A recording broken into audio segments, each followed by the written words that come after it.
Welcome to a conversation with our three grant winners for December 2023. Today, we have the pleasure of chatting with Meg Grubb of Slow Good Studio, who is our business-specific grant winner, Fran Wang of Yona Care, who's our startup grant winner, and Dr. Vedas Burkeen of Excel Science Consulting, who is our Amber grant winner. And just in case you all are wondering, why am I talking to three people? You may have heard the announcement that we now have 3 monthly grants. We have, and this was decided at the end of 2023. So we have three $10,000 monthly winners. The startup grant is for entrepreneurs in the idea phase of developing their business or who have sales so far under $10,000.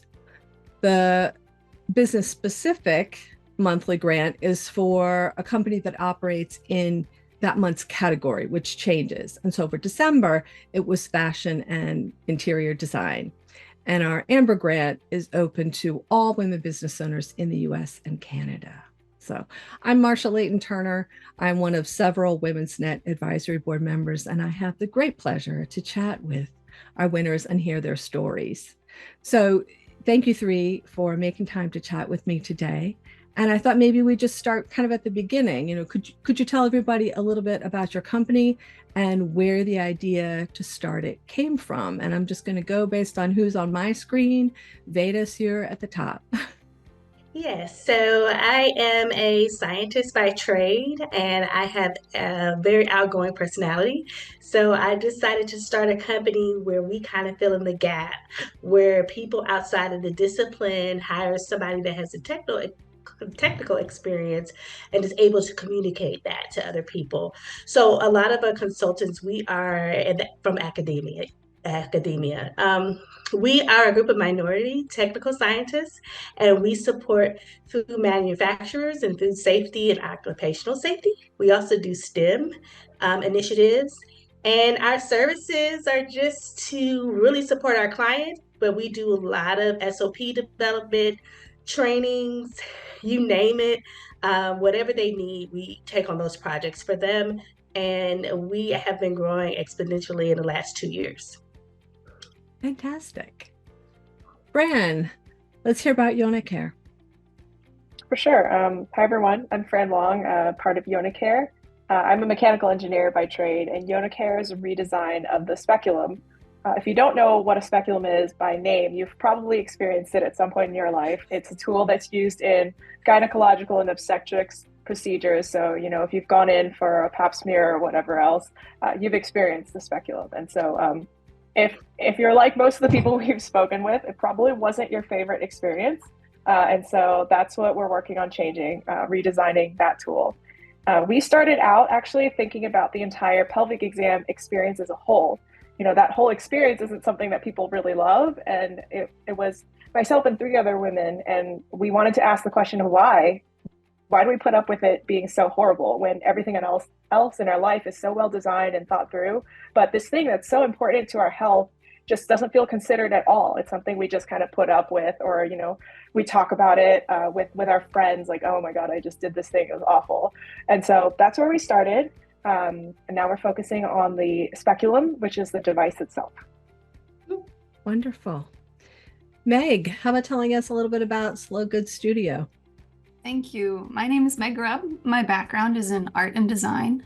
And about 4 or 5 years ago, I started to get really interested in the fields of slow fashion and ethical fashion.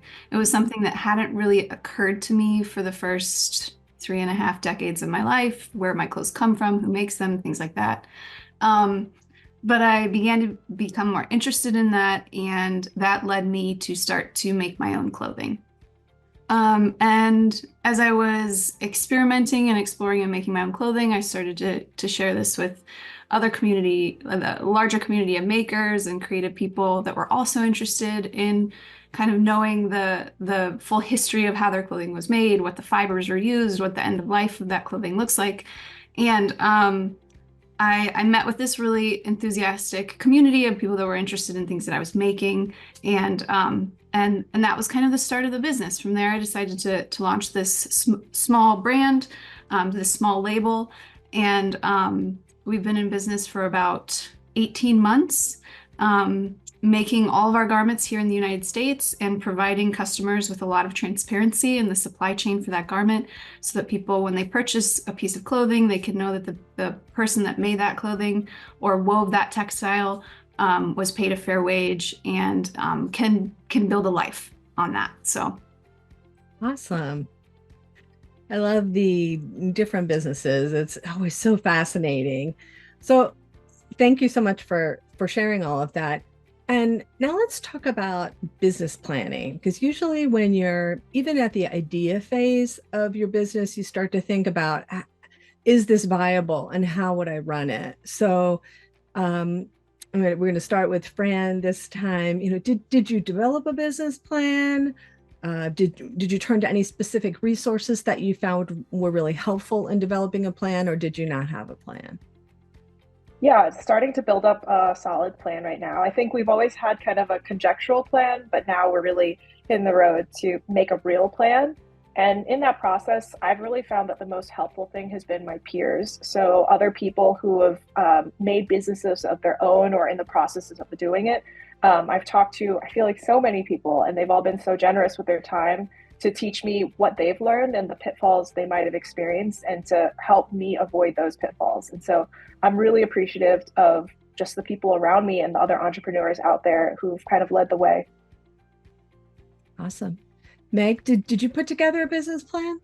Sure. So I actually didn't write my first business plan until about 9 months after I launched Slow Goods. But I found it to be a really useful tool, and I've revised it a couple of times since. And each time I do, I find it to be something where I learn a lot from having to answer questions that aren't necessarily about the day-to-day running of the business, but are about making sense of it from a much larger perspective, kind of a wider, broader view perspective, and or from the perspective of stakeholders that aren't myself. Yeah, when I launched Slow Goods, I feel like I was really just investing in the website and the first product that I launched with, and it was very much just kind of a figure it out as I go along. And then kind of once I was in that process, going through the process of making a business plan was and has been super helpful. And one of the resources that I used was the Tory Burch Foundation. They had some templates for business plans. That's the most recent kind of revision that I've done was using some of their resources and templates. So that's something that could be helpful to others. Excellent. Yeah. I know they have a great grant program as well. So that's really good to know that they have those kinds of online resources available. Yeah. Vedas, how about you? Did you put together a business plan? No. In 2010, we started the business, and of course, that wasn't full time. We were just consulting, and we are now in full time business for like 2 years. And as consultants, our job is really to just problem solve to support our clients. So we adapt and we pivot and we do all the things necessary to support them. So our list of services keeps growing, and we have our financials and all those things that are necessary, but we're just a creative solutions team, and so we're okay with that pivot and moving toward the thing that's going to support our clients. That makes sense. And a lot of companies, I think, put together a business plan early on in the process, and then they file it away and never look at it. And you kind of have to wonder, why did they do that if I'm just going to file it away? Just for anybody watching, it might be helpful to know that there are small business development centers across the US, and you can make an appointment for some free consulting regarding your business plan, whether you might need market research or help putting together financials. Just FYI, it's free.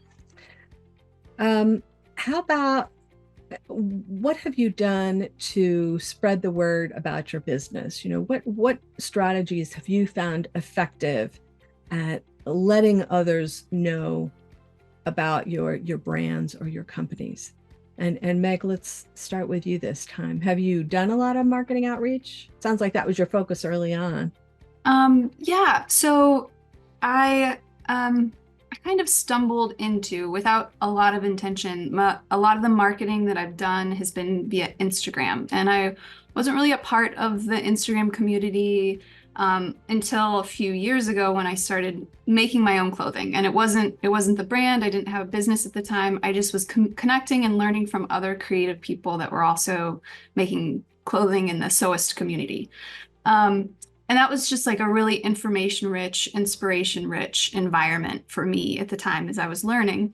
Um, and I connected with a lot of people there who just shared this interest. And then as the business started to develop, I started a separate Instagram account for the business. And I think because my, personal making came first, that helped to initially like seed some of the interest in the business. And then from there, the business really grew.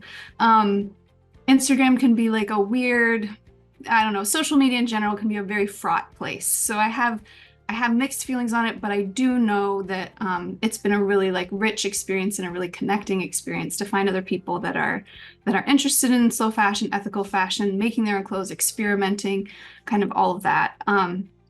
So Instagram I don't know if I would have had the courage to start the business without having that kind of built-in community there. So it's been a really powerful tool for me.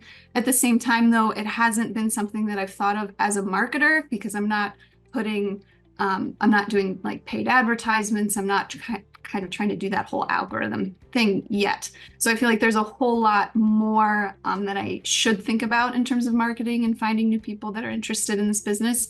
And I haven't really had capacity up until this point in time, but hopefully in the future I will. So.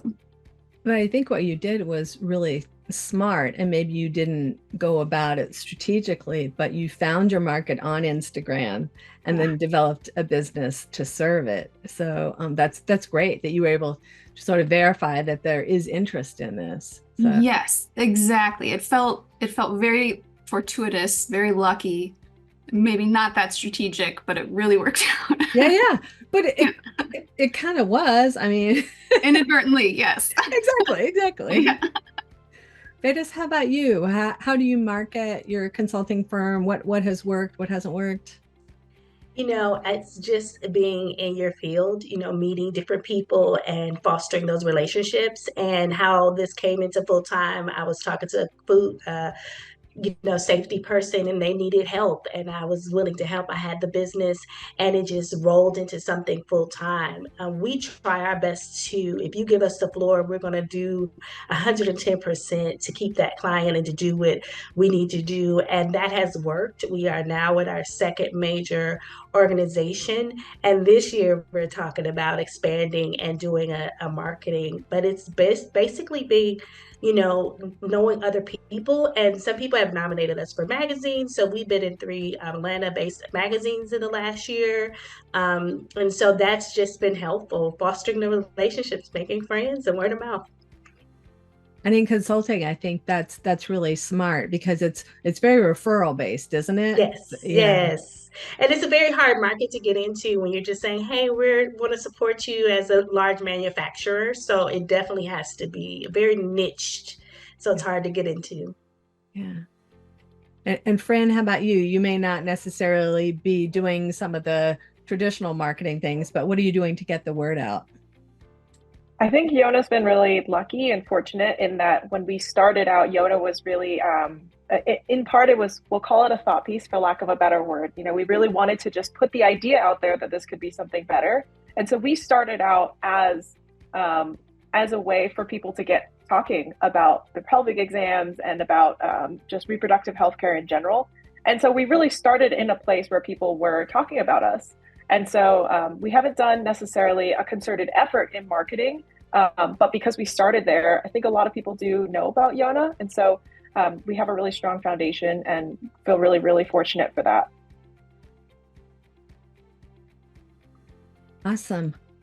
Well, how about any lessons learned? Any lessons learned stories that you might share with folks who are, again, maybe early in their business creation process? And Vedas, let's start with you this time.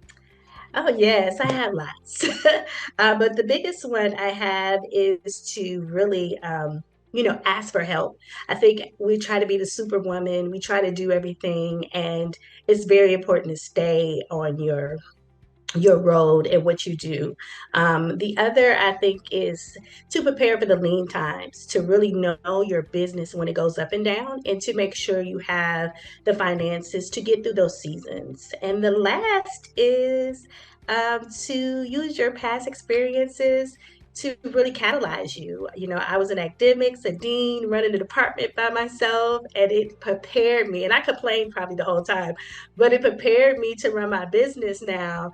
And, now I'm looking back and saying, wow, that was what I needed. So I just feel like, making sure you're looking ahead, but also looking behind and using all of those together. Awesome. Fran, how about you? Any lessons learned, something that you wish someone had told you early on? Yeah, I mean, I think I'm still in an early stage of Yona. And it's something that I will say that people did tell me, but it really took me experiencing it to internalize it. But just like anything else in the world, your personal energy is a very finite resource. And I think when I started out, I wanted to do this, I wanted to do the other thing. And I thought I had, just the fuel to do it all. And progressively, even this far into the journey, I'm already feeling like, okay, I really have to take the limited resources and energy that I have and put it towards my priorities first and foremost, and get those things done, and then take what's left to apply it to the other things. But I can't treat my energy and time like it's infinite, because then I'll just get nothing done. So smart. I have told people that I suffer from bright, shiny object syndrome. Maybe you've heard of it. I experience it. Yeah, like, oh, that'd be so cool. And Yeah. oh, look at that. And then, you don't actually do what you need to do. So you're very, very smart to have figured that out early on. You will go far. Yeah. Meg, how about you? Any lessons learned? Yes, I feel like I could take that last bit from Fran and just like put that on a recording and like play it to myself every once in a while. Like, your time and energy is finite. I can totally relate. And I think that kind of like idealism and optimism and maybe like completely unrealistic idea of my own time and energy is like why I was able to start the business. So there's a part of me that's really grateful for that kind of naivete or, whatever it may be. Because I think going back in time, if I knew everything that would happen in this first like 18 months, I don't know if I would have had the courage to do it. It's like Exactly. There have been so many, bumps and challenges and setbacks. And so it's been so much more than I expected it to be, but I realized that that's a place in which I can really grow and learn a lot and stretch myself. That if it was everything that I expected it to be, that it wouldn't be as gratifying of an experience or as much of a growing experience. Yeah, I think becoming more, I think I've been comfortable, but I've become even more comfortable with the idea of being, for lack of a better way of putting it, like the dumbest person in the room. I don't know what's going on, and feeling comfortable in that place and being like, yes. I'm just going to ask a bunch of questions. Exactly. And I'm going to set my pride aside or any sense of whatever I have about myself aside. I'm going to learn as much as I can about this thing, because that's what we're all doing all the time. And I know in the past I've suffered from the perception that other people just know more than me, or there's some secret knowledge that I haven't unlocked yet, or whatever it is, fill in the blank. And kind of just bursting that myth over and over and over and over again, and just working through any of those challenges or like new learning opportunities has been a really humbling experience, but also like a really gratifying experience, because it's just like I feel more ready than ever to keep taking on whatever the next thing it is that I don't know about, and figuring it out, and that feels good. So yeah, these are great. So how can members of the Women's Net community show support for your businesses? Fran, let's start with you. What can they do? Can they go to a website, LinkedIn? What can they do to help you? Yeah, feel free to visit our website, yonacare.com, or reach out to us on Instagram.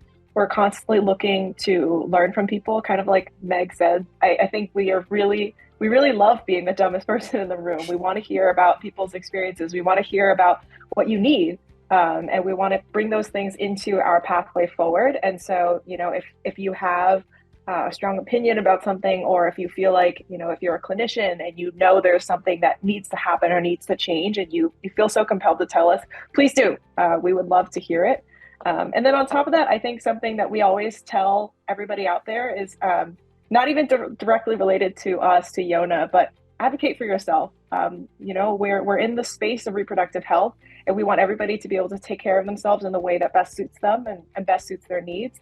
And so to help us is really to help yourself. Please, get the exams you need. Please talk to your doctor. Please be curious and ask the questions you need to feel like you're in control of your own care and to have control of your body. So that's how you can help us. Excellent. Meg, how about you? Similar. The first thing I thought was the thing that would help Slow Goods will help all of us and other small, slow, ethical fashion brands is to just ask questions about where do my clothes come from, or who made this, and were they paid a fair wage. And as consumers of anything, whether it's clothing or any other physical product, being able to ask the people that you buy it from, where's your factory, and do you have protections for your workers there. I think kind of just nurturing that curiosity about the stuff that we produce as humans on this planet is a really healthy mindset to have. And I think when we do, we get more connected to the humans that make the products that are in our lives, again, whether it's clothing or anything else, or food, thinking about the local food movement and healthy ecosystems and things like that. So I like to apply all those principles to how I think about running this business and why I'm running this business, and making that connection with customers and sharing those values is one of the most gratifying parts. So that curiosity and asking those questions, I think, is the most supportive thing, and it kind of lifts us all up. If you want to learn more about Slow Goods, the website is www.slowgoodsstudio.com, or we're also on Instagram at slowgoods.studio. And yeah, kind of just getting curious and thinking about the clothes that you wear as an expression of yourself in both visual, aesthetic ways, but also of your values too. So. Excellent. And Vedas, how about you? Yeah, our website is excelscience.net. And we really, if I had to say anything, we really want support for STEAM, period. To be an African American woman with women getting our PhDs and moving in areas that are doors are usually closed for us, making sure that you open a door, that you advocate for people that can do the work, do it exceptionally, and help us get in there, help us stay in there, serve as a mentor for other people in your avenues, and just make sure that we stay community in the community environment and foster one another. As women, we have to help each other get to the next level, and it's not easy, but just making sure that we support each other and just do what we need to do and encourage one another, because it gets hard at times. You think you're alone, but just being there and supporting. Like I said, the biggest thing is having somebody that's there to speak to you in rooms when you're not there. That's what helps you stay in that arena. Excellent. Thank you all so much for taking the time out of your busy day or night to share your story with the Women's Net community. And congratulations again on being our 3 December grant winners. Thank you so Thank much. you.